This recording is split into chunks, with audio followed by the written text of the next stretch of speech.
Hello, my name's Colin. I'd like to welcome you to a new video series that I'm going to do once a month in association with Halifax Motorsports and SARL, which is the Society for Racing based out of the track in Shubenacadie. Today we're going to go over how to remove and reinstall the front wheel of your motorcycle. I'm going to be using my 2007 ZX6R, which is just out of frame here in front of me, but it's not specific to that motorcycle. It's going to work for most motorcycles. The difference is being the size of the tools you'll need. So sockets, Allen keys, wrenches, torque wrenches, but the basic principles are all going to remain the same. So without further ado, if you don't know how to remove the front wheel of your motorcycle, stay tuned and figure it out. The tools we're going to need for the 07 ZX6R. Need a breaker bar, a 22mm hex key that's going to go onto your breaker bar, another 22mm hex key of any type. I've got this multi-tool that you can get at your local dealer just attached to a 3/8 drive ratchet, and an Allen key for your pinch bolts, the bottom of your forks, and the brake calipers.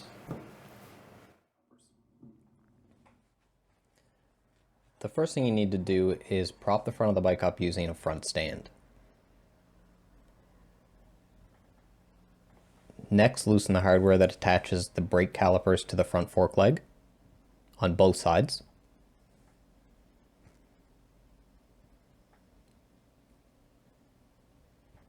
Now you can loosen the lower pinch bolts on the nut side of the fork leg. That's the left-hand side. You don't need to remove them, just loosen them.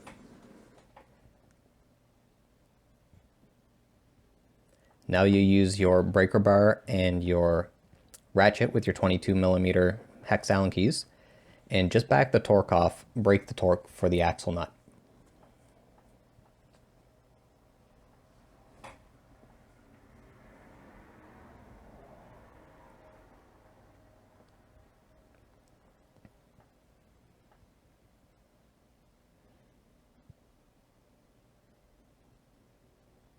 Now you can go ahead and loosen the pinch bolts on the axle side of the fork leg.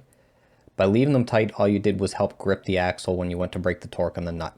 Even though you're holding it with your ratchet, it's a good idea to leave it tight to give it some extra grip.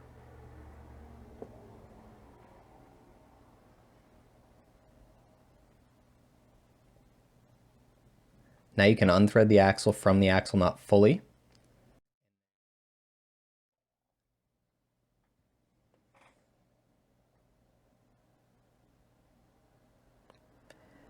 Now we'll remove the bolts that hold the brake caliper onto the front fork leg. Once you've got the brake caliper off, it's a good idea to just rest it on top of your mudguard. I've put a clean rag there just to protect the paint. What you don't want to do is let the brake caliper hang from the brake line, put stress on the banjo fittings. Once the bolts are out, just give the caliper a little wiggle back and forth. That'll push the pistons deeper inside the caliper and pull the brake pads away from the brake disc, making it easier to remove.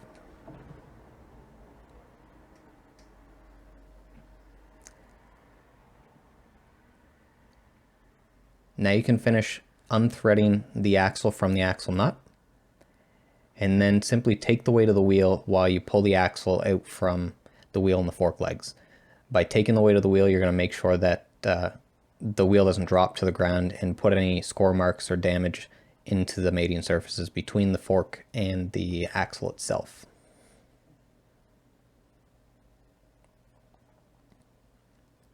To put the wheel back on the bike, we're going to do everything in just the reverse order.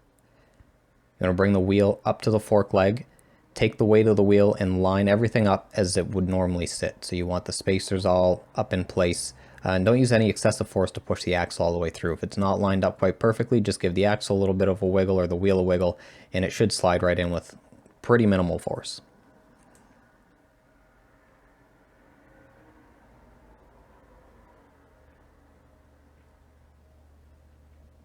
Once you've got it through, you can go ahead and start the axle nut just by hand. Don't use your breaker bar. That's going to ensure that you don't cross thread the nut. It's only an aluminum nut, so it's quite soft. Now you can install the brake calipers.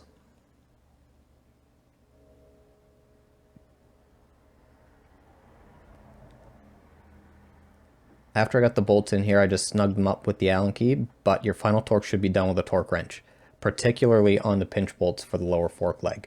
If one pinch bolt is tighter than the other, then that is the one that's going to take majority of the load. So it's important that they share it evenly.